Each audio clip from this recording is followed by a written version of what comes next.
Guys, ఎలా ఉన్నారు? అందరూ బాగున్నారా? ఓకే, స్టార్ట్ చేద్దాం. నమస్కారం. Human anatomy and physiology chapter 7 విశ్లేషణకు స్వాగతం.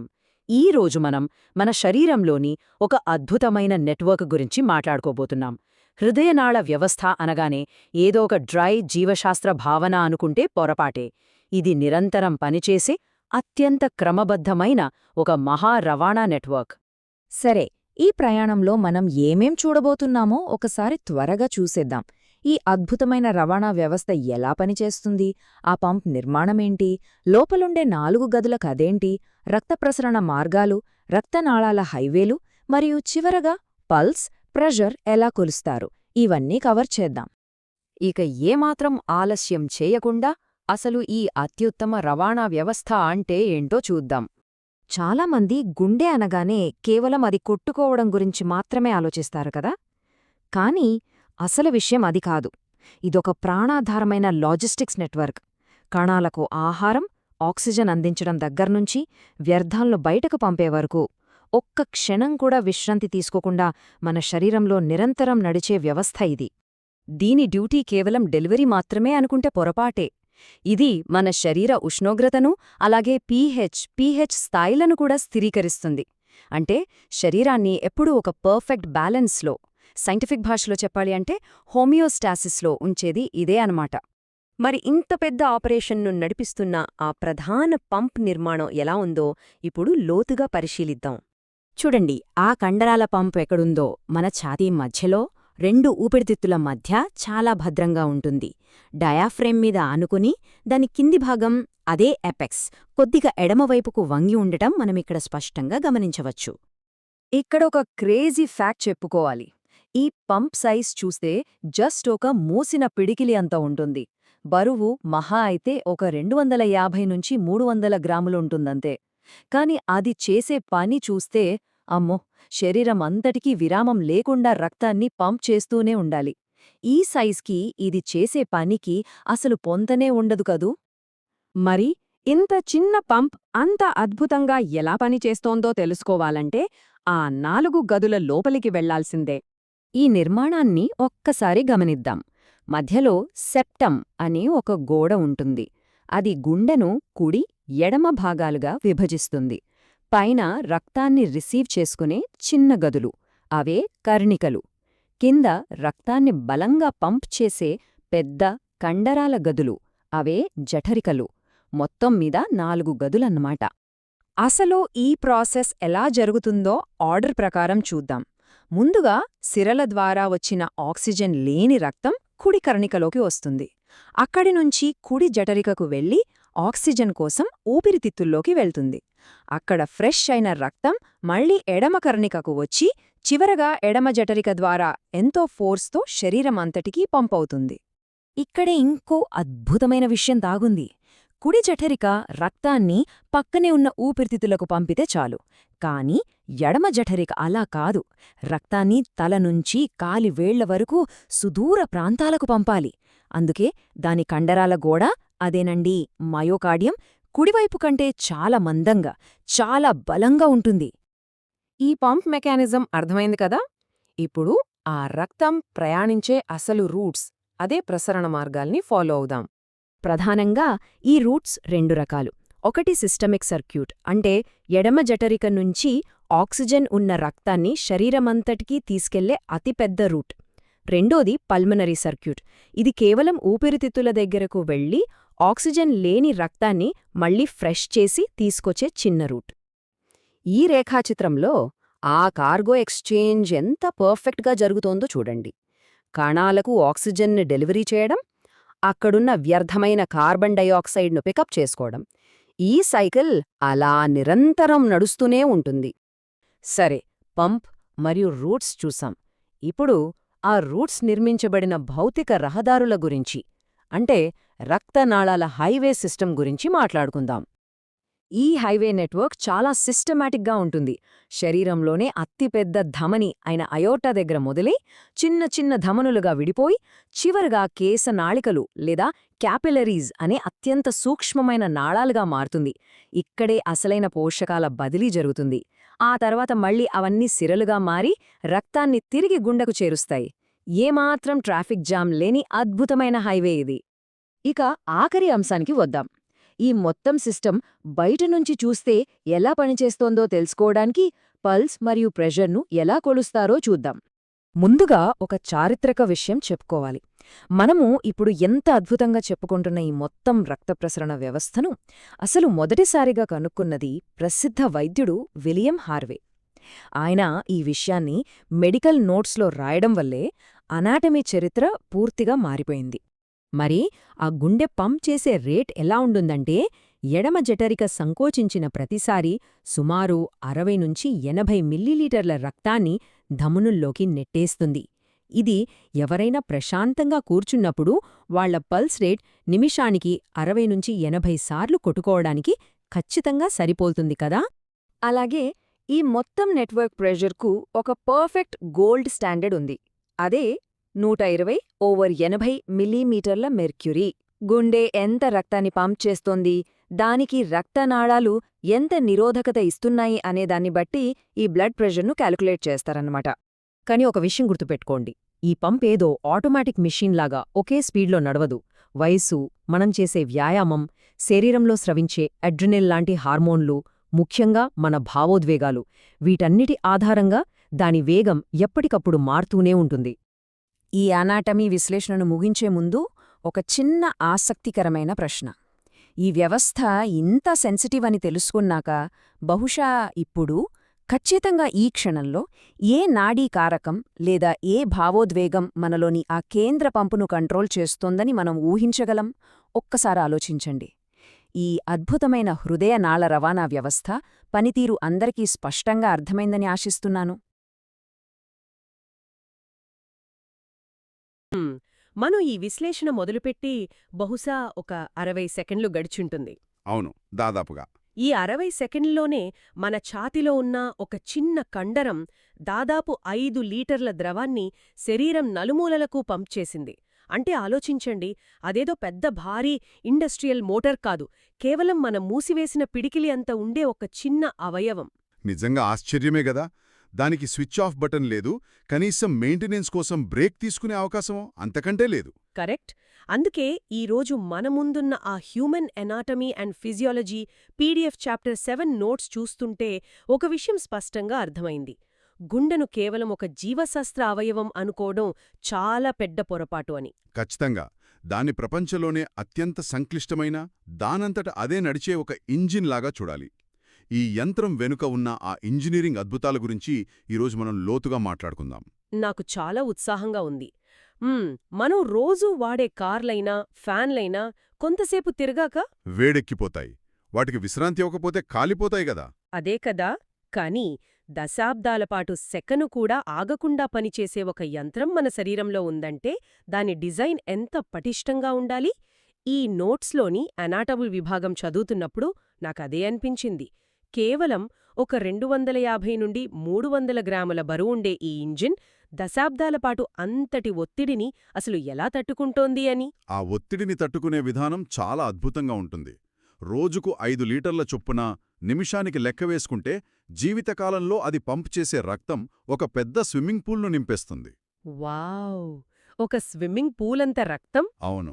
అంత ప్రెషర్ పడుతున్నప్పుడు ఆ గుండె కండరాలు పగిలిపోకుండా ఎలా ఉంటాయి అన్న డౌటు ఎవరికైనా వస్తుంది.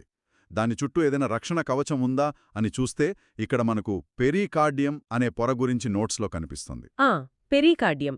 దీన్ని నేను మన మొబైల్ ఫోన్కి వేసే ఒక షాక్ అబ్జార్బింగ్ కేస్తో పోల్చి చూస్తున్నాను. ఆ పోలిక చాలా కరెక్టండి. అంటే పెరికార్డియం అనేది కేవలం ఒక సింగిల్ కవర్ లాంటిది కాదు. అది 2 పొరలున్న ఒక బలమైన సంచిలాంటి నిర్మాణం. బయటవైపు అత్యంత గట్టిగా ఉండే ఫైబ్రస్ పొర ఉంటే, లోపలవైపు చాలా మృదువైన సిరస్ పొర ఉంటుంది. కాని అసలు ఇంజనీరింగ్ అద్భుతమంతా ఆ 2 పొరల మధ్య ఉన్న ఆ చిన్న ఖాళీ ప్రదేశంలోనే ఉంది అని నోట్స్లో రాశారు కదా. అవునవును. ఆ ప్రదేశమంతా ఒక ప్రత్యేకమైన ద్రవంతో నిండి ఉంటుంది. అంటే కదిలే యంత్ర భాగాల మధ్య రాపిడి లేకుండా మనం వేసే ఇంజినాయిల్లాగా అది పనిచేస్తుందన్నమాట. అక్షరాలా అంతే. ఒకసారి ఊహించండి, గుండె రోజుకు 1,00,000 సార్లు సంకోచించి వ్యాకోచిస్తుంది. ఆ పక్కనే మన ఊపిరితిత్తులుంటాయి. ఆ ద్రవం కానీ ఆ లూబ్రికెంట్ కానీ లేకపోతే 1,00,000 సార్లు ఆ అవయవాలు ఒకదానికొకటి రాచుకుంటాయి. కరెక్ట్. అలా రాచుకుని విపరీతమైన ఘర్షణ పుట్టి వేడి కాలిపోయే ప్రమాదం ఉంది. ఆ ఇంజిన్ ఆయిల్ మెకానిజం మన ఛాతీలో సహజంగా ఉండడం నిజంగా గ్రేట్ కదా. అవును. ఆ ద్రవం లేకపోతే ఏమవుతుందో ఊహిస్తేనే చాలా భయంగా ఉంది. సరే, ఈ రక్షణ కవచం లోపల అసలైన పంపింగ్ మెషిన్ ఉంటుంది కదా, అదే మన గుండె కండరం. దీన్ని మయోకార్డియం అంటారు. అవును, మయోకార్డియం. ఇక్కడే మనం గమనించాల్సిన ఒక అద్భుతమైన మెకానిజం దాగి ఉంది. ఈ కండరం గుండె అంతటా ఒకే మందంతో ఉండదు. దానికి ఎంత బలం అవసరమో దాన్ని బట్టి ఆ కండరం డిజైన్ మారుతూ ఉంటుంది. ఓహో, అంటే పనిభారాన్ని బట్టి కండరం మందం ఆధారపడి ఉంటుందన్నమాట. దీన్ని మనం కొంచెం విడమరిచి చూద్దాం. గుండెలో కుడి, ఎడమ అని రెండు వైపులా గదులుంటాయని మనకు తెలుసు. రైట్. కుడి జఠరిక అంటే రైట్ వెంట్రికల్ కేవలం పక్కనే ఉన్న ఊపిరితిత్తులకు మాత్రమే రక్తాన్ని పంప్ చేయాలి కదా. దానికి పెద్దగా బలం అవసరం లేదనుకుంటా. అవును, పక్కనే ఉంటుంది కాబట్టి పెద్దగా ప్రెషర్ అక్కర్లేదు. కాని ఎడమ జఠరిక పరిస్థితి పూర్తిగా వేరు. అది రక్తాన్ని కింద ఉన్న కాలిబొటన వేలికి పంపాలి. అదే సమయంలో ఆ గురుత్వాకర్షణ శక్తిని ఎదిరించి మరీ పైనున్న మెదడుకు కూడా పంపాలి. ఖచ్చితంగా. అందుకే ఎడమవైపున ఉన్న గోడలు కుడివైపు కంటే చాలా మందంగా ఉంటాయని నేను ఊహిస్తున్నాను. ఇది కరెక్టేనా? మీరు చెప్పింది అక్షరాలా కరెక్ట్. ఎడమ జఠరిక అనేది గుండెలోని అత్యంత శక్తివంతమైన భాగం. అది చేసే ఆ భయంకరమైన ఒత్తిడి వల్లనే రక్తం అంత వేగంగా ఒక్కసారిగా శరీరం నలుమూలలకు దూసుకుపోతుంది. ఎడమవైపు గోడల మందం పెరగడం అనేది మన ఎవల్యూషన్లో జరిగిన ఒక పర్ఫెక్ట్ అడాప్టేషన్. ఈ డిజైన్ ఎంత పర్ఫెక్ట్గా ఉందంటే, ఈ ప్రవాహం ఒక మూసివేసిన వలయంలాగా, అంటే ఒక క్లోజ్డ్ లూప్ లాగా పనిచేస్తుంది కదా. అవును, అదొక సర్క్యూట్ లాంటిది. ఒకప్పుడు రక్తాన్ని శరీరం ఒక ఇంధనంలాగా వాడేసుకుంటుందని, మళ్ళీ కొత్త రక్తం పుడుతుందని అనుకునేవారట. కాని ఆ విలియం హార్వే అనే శాస్త్రవేత్త ఈ ప్రవాహం ఎక్కడికే పోదు, ఒక సర్క్యూట్లాగా తిరుగుతూనే ఉంటుందని నిరూపించారు. అవును, ఆక్సిజన్ లేని మలిన రక్తం కుడివైపుకు వస్తుంది. అక్కడి నుండి ఊపిరితిత్తులకు వెళ్లి శుభ్రపడి మళ్లీ ఎడమవైపుకు వచ్చి శరీరమంతటా ప్రవహిస్తుంది. ఇదంతా ఒక క్రమపద్ధతిలో జరుగుతుంది. యాని నాకొక డౌట్. రక్తం అంత ఫోర్స్తో ముందుకు పంపు చేసినప్పుడు అది మళ్ళీ వెనక్కి రాకుండా ఈ యంత్రం ఎలా అడ్డుకుంటుంది? అంటే బ్యాక్ఫ్లో కాకుండా ఎలా చూసుకుంటుంది? అక్కడే మనకు ఈ ట్రాఫిక్ కంట్రోల్ వ్యవస్థ గురించి తెలుసుకోవాలి. ఇంజనీరింగ్ భాషలో చెప్పాలంటే వీటిని వన్ వే వాల్వ్స్ అంటాము. గుండెలో ప్రధానంగా 4 కవాటాలు లేదా వాల్వ్స్ ఉంటాయి. ఆ ట్రైకస్పెడ్, మిట్రల్ అని నోట్స్లో ఉన్నవి అవేనా? అవే. పైన ఉండే గదుల నుండి కింద ఉండే గదులకు రక్తం రాగానే ఆ దారిలో ఉండే వాల్వ్స్ టప్ మని మూసుకుంటాయి. అలాగే కింద గదుల నుండి రక్తం బయటకు వెళ్లగానే అక్కడ ఉండే సెబిలూనార్ వాల్వ్స్ కూడా వెంటనే మూసుకుంటాయి. అంటే దీనివల్ల ప్రవాహం ఎప్పుడూ ఒకే డైరెక్షన్లో ఉంటుంది. ఒక్క చుక్క రక్తం కూడా వెనక్కి రాదు కదా. ఖచ్చితంగా. ఇవి ఒక రకంగా ఆటోమేటిక్ గేట్స్ లాంటివి. ఒకసారి ముందుకు వెళ్ళాక మళ్ళీ వెనక్కి రాలేం. వావ్! ఇక్కడే నా చిన్నప్పటినుండి ఉన్నొక పెద్ద అపోహ గురించి ఈ నోట్స్ చదివాక నాకు క్లారిటీ వచ్చింది. ఏంటది? అదే, మనం గుండె దగ్గర చెవి పెట్టినప్పుడు లబ్ డబ్ లబ్ డబ్ అని ఒక సప్పుడు వినిపిస్తోంది కదా. నేనెప్పుడూ ఆ చప్పుడు గుండె కండరాలు గట్టిగా ముడుచుకోవడం వల్ల, ఆ రాపిడి వల్ల వస్తుందననుకునేదాన్ని. హాహా, అది చాలా కామన్గా వచ్చే అపోహ. కాని నిజానికి ఆ కండరాల సంకోచించడం వల్ల ఎలాంటి శబ్దమూ రాదు. అవునా? అవును. ఒక రబ్బర్ బ్యాండును లాగి వదిలితే ఎలా నిశ్శబ్దంగా ఉంటుందో కండరం కదలిక కూడా దాదాపు అలాగే ఉంటుంది. మరి ఆ శబ్దం ఎక్కడిది అంటారా? మీరిందాక చెప్పిన ఆ వన్ వే డోర్స్ ఉన్నాయి కదా, ఆ వాల్వ్స్. కరెక్ట్. ఆ వాల్వ్స్ గట్టిగా మూసుకున్నప్పుడొచ్చే చప్పుడే ఆ లబ్డబ్. అరెరే! ఇది నిజంగా ఒక ఆహా మూమెంట్. అంటే జీవితమంతా మనం వినే ఆ మ్యూజిక్, ఆ రిథం కండరాల చప్పుడు కాదు, గుండె తన తలుపులను గట్టిగా వేసుకుంటున్న చప్పుడన్మాట. సరిగ్గా చెప్పారు. జఠరికలు రక్తాన్ని పంప్ చేయడానికి ముడుచుకోగానే రక్తం వెనక్కి వెళ్లకుండా పైనున్న ఏవీ వాల్వ్స్ ఒక్కసారిగా మూసుకుంటాయి. అప్పుడు వచ్చే మొదటి కాస్త పెద్ద శబ్దమే లబ్. అర్థమైంది. ఆ తర్వాత రక్తం బయటకు వెళ్ళిపోయాక ఆ బయటకు వెళ్లిన రక్తం మళ్లీ వెనక్కి రాకుండా రక్తనాళాల మొదట్లో ఉండే వాల్వ్స్ మూసుకుంటాయి. అప్పుడొచ్చే రెండవ శబ్దమే డబ్. డాక్టర్లు స్టెథోస్కోప్ పెట్టి వినేది ఈ తలుపులు ఎంత పర్ఫెక్ట్గా వేసుకుంటున్నాయి అని తెలుసుకోవడానికే. ఓహో, అంటే ఆ శబ్దంలో ఏమాత్రం తేడా వచ్చినా ఆ వాల్వ్స్ సరిగ్గా మూసుకోవడం లేదని డాక్టర్లు కనిపెట్టేస్తారన్నమాట. అంతే. వాల్వ్ లీక్ అవుతుందని ఆ చిన్న సౌండ్ మార్పు ద్వారా తెలిసిపోతుంది. ఇదెంత స్పష్టంగా ఉందంటే గుండెలోని ఒక చిన్న మెకానికల్ లోపాన్ని కూడా ఆ సౌండ్స్ ద్వారానే పసిగట్టేయచ్చు. సరే, గదులెలా ఉన్నాయో తలుపులెలా మూసుకుంటున్నాయో చూశాం. కానీ ఇక్కడే అసలు ప్రశ్న ఒకటి మొదలవుతుంది. చెప్పండి. ఆ కండరాలు ఎప్పుడు ముడుచుకోవాలి? ఆ తలుపులు ఏ మిల్లీసెకండ్లో మూసుకోవాలి? దీన్ని కంట్రోల్ చేసే కమాండ్ సెంటర్ ఎక్కడుంది? మిగతా శరీర భాగాలైతే మెదడు నుండి వచ్చే సిగ్నల్స్పై ఆధారపడతాయి కదా, మరి గుండెకు ఆ ఆర్డర్స్ ఎక్కడి నుండి వస్తాయి? ఇక్కడే గుండె మిగతా శరీరానికి పూర్తిగా భిన్నంగా వ్యవహరిస్తుంది. దానికి కరెంటు కోసం కానీ సిగ్నల్స్ కోసం కానీ మెదడు మీద ఆధారపడాల్సిన అవసరమే లేదు. నిజంగానా? మెదడుతో పనిలేదా? అవును, దానికి దానంతట అదే స్వంతంగా విద్యుత్తును ఉత్పత్తి చేసుకునే అసాధారణ సామర్థ్యం ఉంది. ఈ మెకానిజంను ఆటోరిథ్మిసిటీ అంటారు. గుండెలో కుడివైపు పైభాగంలో ఎస్ఏ నోడ్ అని పిలిచే ఒక చిన్న కణాల సముదాయం ఉంటుంది. ఇది గుండెకు సహజమైన పేస్మేకర్గా పనిచేస్తోంది. అంటే బయట నుండి కరెంట్ అవసరం లేదనమాట. కరెక్ట్. ఇది నిమిషానికి 60 నుండి 80 సార్లు ఒక చిన్న ఎలక్ట్రికల్ షాక్ను పుట్టిస్తోంది. ఆ కరెంటు గుండె గోడల గుండా ఒక పద్ధతిలో ప్రవహిస్తోంది. ఎక్కడ కరెంటు తగులుతుందో ఆ భాగం ముడుచుకుంటోంది. వావ్! అంటే దీని మనం ఒక పెద్ద నగరానికి పవర్ సప్లై చేసే మెయిన్ పవర్ గ్రిడ్తో పోల్చవచ్చు కదా. ఆర్కెస్ట్రా కండక్టర్లాగా అందరికీ లయ నేర్పుతుంది ఈ ఎస్ఏ నోడ్. చాలా మంచి పోలిక. కానీ ఇక్కడ నాకు ఇంజనీరింగ్ పరంగా ఒక భయంకరమైన సందేహం వస్తోంది. ఇంతటి కీలకమైన మెయిన్ పవర్ గ్రిడ్ ఒకవేళ ఫెయిల్ అయితే ఏమవుతుంది? పవర్ కట్ అయితే మొత్తం యంత్రం ఆగిపోయి ప్రాణాలు పోతాయా? ఏ ఇంజనీరైనా ఒక ముఖ్యమైన సిస్టమ్ డిజైన్ చేస్తున్నప్పుడు ఖచ్చితంగా దానికొక బ్యాకప్ ప్లాన్ ఉంచుతారు కదా. జనరేటర్లాగా. ప్రకృతి కూడా సరిగ్గా అదే చేసింది. ఎస్ఏ నోడ్ విఫలమైనా గుండె వెంటనే ఆగిపోదు. ఆ పవర్ గ్రిడ్ ఫెయిల్ అవ్వగానే వెంటనే ఆటోమేటిక్గా ఆన్ అయ్యే ఒక డీజిల్ జనరేటర్ లాంటి వ్యవస్థ మన గుండెలో ఉంది. అదే ఏవీ నోడ్. అట్రియోవెంట్రిక్యులర్ నోడ్ కదా. కరెక్ట్. ఎస్ఏ నోడ్ పనిచేయకపోతే ఆ కరెంటిచ్చే బాధ్యతను ఈ కిందున్న ఏవీ నోడ్ తీసుకుంటుంది. వావ్! శరీరంలో ఇంటర్నల్గా ఒక ఆటోమేటిక్ పవర్ బ్యాకప్ ఉందన్నమాట. ఇది వినడానికే చాలా అద్భుతంగా ఉంది. అవును, కాకపోతే ఆ జనరేటర్ వేగం కొంచెం తక్కువగా ఉంటుంది. అది నిమిషానికి 40 నుండి 60 బీట్లకు మాత్రమే కరెంటు పంపగలదు. కానీ మనిషి ప్రాణాలు నిలపడానికి అది చాలు. ఈ ఎలక్ట్రిసిటీని మనం బయట నుండి కూడా చూడొచ్చు తెలుసా. ఈసీజీ అంటారే అదే కరెనా? కరెక్ట్. ఎలక్ట్రోకార్డియోగ్రామ్. హాస్పిటల్స్లో ఆ మానిటర్ మీద గీతలు పైకి కిందకి ఎగురుతూ ఉంటాయి గదా, అవే. ఖచ్చితంగా. ఈసీజీ గురించి ఈ నోట్స్లో వివరించిన తీరు భలే ఆసక్తికరంగా ఉంది. పీ-వేవ్, క్యూఆర్ఎస్ కాంప్లెక్స్, టీ-వేవ్ అని 3 భాగాలుగా ఉంటాయి కదా. వాటి గురించి ఒక్కసారి సింపుల్గా చెప్పుకుందాం. ఇందాక మనం మాట్లాడుకున్న ఆ కండరాల మందానికి ఈ గీతలకు లింక్ ఉందనుకుంటా. మీరు సరిగా క్యాచ్ చేశారు. ఆ గీతలు కేవలం ఊరికే ఉండే గీతలు కావు. అవి గుండె గుండా ప్రవహించే కరెంటు తరంగాలు.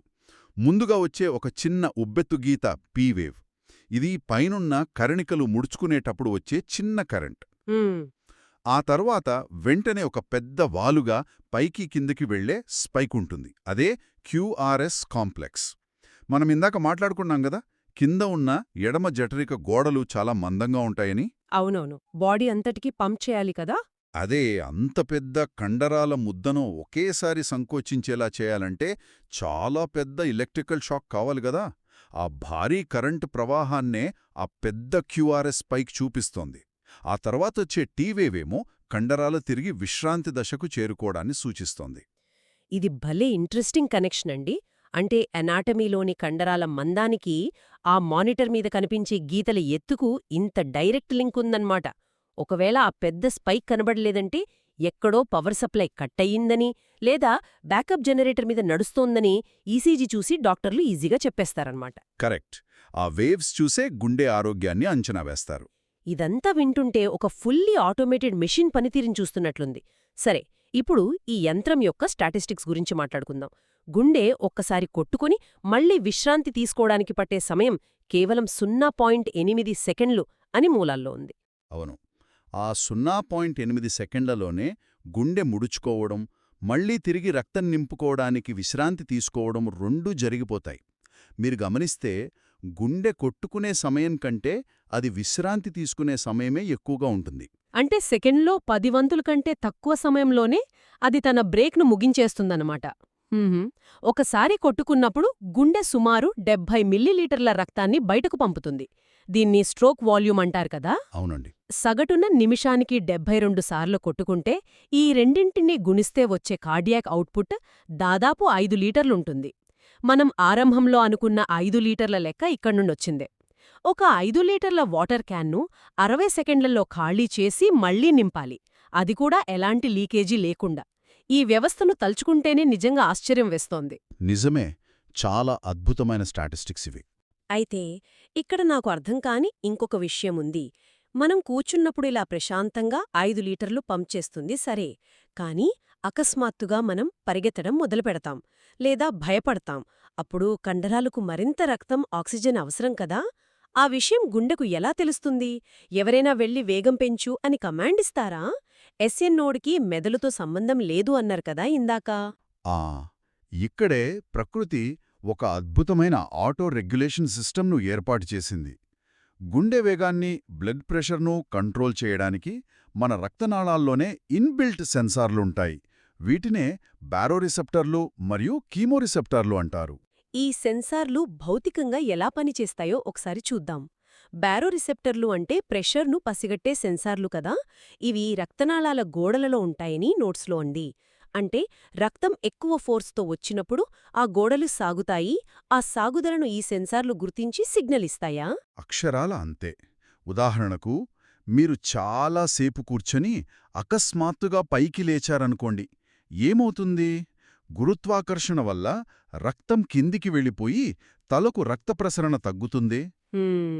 అప్పుడు కళ్ళు తిరిగినట్టు అవుతుంది కొందరికి. అదే.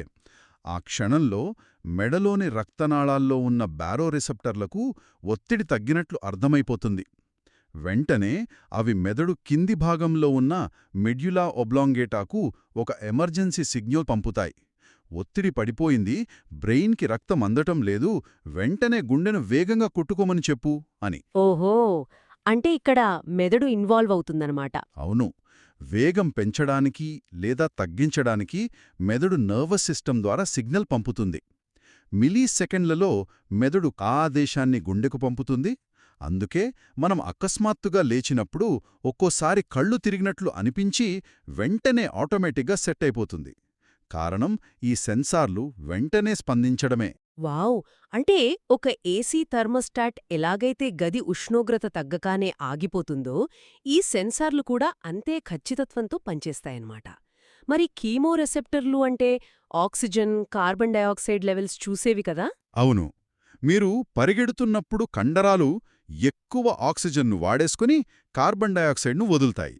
రక్తంలో ఆ కెమికల్ చేంజ్ రాగానే కీమోరెసెప్టర్లు పసిగట్టి ఆక్సిజన్ లెవెల్స్ పడిపోతున్నాయి, పంపింగ్ వేగం పెంచు అని సిగ్నల్ ఇస్తాయి. ఇదంతా మనకు తెలియకుండానే బ్యాక్గ్రౌండ్లో నిరంతరం నడిచే ఒక ఫీడ్బ్యాక్ లూప్. మైండ్ బ్లోయింగ్ అండి అసలు. ఈరోజు మనం చేసిన ఈ విశ్లేషణను ఒకసారి సమీక్షిస్తే, గుండె అనేది కేవలం రక్తాన్ని నిల్వచేసే లేదా పంప్ చేసే ఒక సాధారణ కండరాల ముద్ద మాత్రమే కాదు. ఖచ్చితంగా కాదు. అది 2 పొరల ఇంజిన్ ఆయిల్ సిస్టమున్న కవచంతో, వర్క్లోడ్ బట్టి మందంగా మారే గోడలతో, రక్తాన్ని ఒక్క చుక్క వెనక్కి రానివ్వకుండా టప్ టప్ మని వేసుకునే వన్-వే ట్రాఫిక్ వాల్వ్స్తో, దానంతటా అదే కరెంట్ ఉత్పత్తి చేసుకునే మెయిన్ పవర్ గ్రిడ్ మరియు బ్యాకప్ జనరేటర్తో, అవును, సెన్సర్ల ద్వారా ఎప్పటికప్పుడు కమ్యూనికేట్ చేస్తూ శరీరాన్ని బ్యాలెన్స్లో ఉంచే ఒక అలుపెరుగని అద్భుతమైన యంత్రం. ఈ anatomy and physiology deep dive నాకు చాలా కొత్త విషయాలు నేర్పింది. ఇందులో ఎలాంటి సందేహం లేదు. బయోమెకానిక్స్, ఫిజియాలజీ రెండూ కలిసి పనిచేసే ఒక పర్ఫెక్ట్ సిస్టమ్ ఇదే. 100 సంవత్సరాల పాటు ఒక యంత్రాన్ని బ్రతికించగల సామర్థ్యాన్ని 1/2 కిలో కంటే తక్కువ బరువున్న ఈ ఇంజిన్ కలిగుండటమనేది ఎప్పటికీ ఒక మిరాకిల్. కరెక్ట్. అయితే ఈ ఆసక్తికరమైన ఎక్స్ప్లోరేషన్ని ముగించే ముందు మనం ఒక సరికొత్త ఆలోచనతో వెళ్దాం. ఇదంతా విన్నాక నాకొక ఆలోచనొచ్చింది. మనం జిమ్లో కాసేపు బరువులెత్తినా లేదా కొంత దూరం పరిగెత్తినా మన చేతులు, కాళ్లలోని కండరాలు విపరీతంగా అలిసిపోతాయి కదా. అవును, పెయినొస్తుంది. ఆ కండరాల్లో లాక్టిక్ యాసిడ్ పేరుకుపోయి నొప్పులు పుడతాయి. కనీసం విశ్రాంతి తీసుకోకుండా మనం ఒక్క అడుగు కూడా వేయలేము. కాని ఒక మనిషి తల్లి కడుపులో పెండంగా ఉన్నప్పుడు ఆ 3వ వారం నుండే కొట్టుకోవడం మొదలుపెట్టి మన జీవితాంతం అంటే దశాబ్దాలపాటు సెకను కూడా సెలవు తీసుకోకుండా పనిచేసే ఈ గుండె కండరాలకు, అదే ఆ మయోకార్డియంకు ఎప్పటికీ ఆ అలసట ఎందుకు రాదు? అద్భుతమైన పాయింట్ పట్టుకున్నారు. అదే, మిగతా శరీర కండరాలతో పోలిస్తే ఆ కండరాల ఫ్యాక్టరీలో శక్తి ఎప్పటికీ ఎందుకైపోదు? శక్తి పునరుత్పత్తి ప్రక్రియలో దాగి ఉన్న ఆ మ్యాజిక్ ఏమిటి? ఈ నోట్స్లో గుండె ఆటోరిథ్మిసిటీ గురించి తెలుసుకున్నాం కానీ అసలా అలసట రాకపోవడానికి కారణమేమిటి అనేది ఎవరికైనా ఆలోచించాల్సిన, అన్వేషించాల్సిన ఒక గొప్ప ప్రశ్న. ఖచ్చితంగా ఎవరైనా దీని గురించి మరింత చదివి తెలుసుకోవచ్చు. అవును, ఈ ఆలోచింపజేసే ప్రశ్నతో మన ఛాతీలో నిరంతరం కొట్టుకునే ఆ యంత్రానికి కృతజ్ఞతలు చెబుతూ ఈనాటి మన విశ్లేషణను ముగిద్దాం. మళ్ళీ ఇంకో సరికొత్త అంశంతో ఆలోచిస్తూ ఈనాటి మన లోతైన విశ్లేషణను ముగిద్దాం. మరో ఆసక్తికరమైన టాపిక్తో మళ్ళీ కలుద్దాం.